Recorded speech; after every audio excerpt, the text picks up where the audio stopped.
সে জোগাড়ও করেছিল, সেটা শুধু আপনার চোখ অপারেশনের জন্য। ভাইজ্যাক থেকে বিজয় কিন্তু আপনার কাছেই ফিরে আসছিল। পুলিশ ওকে ক্রিমিনাল ভেবে জেলে ভরে দেয়। কি? হ্যাঁ, 5 বছর জেল খেটে বিজয় আজ আপনাকেই খোঁজ করতে এখানে এসেছে। বিজয় আমাকে খুঁজতে এসেছে। তোমরা তোমরা জানো আমার বিজয় কোথায়? জানি না কোথায় আছো তুমি, কত দূরে আমার মনের কথা যায় ভেসে সুরে।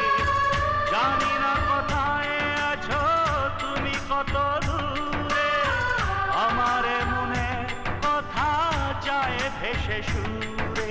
যদি পারো সামনে এসো, কাছে এসে ভালোবাসো, বোঝো না কি ভালোবাসা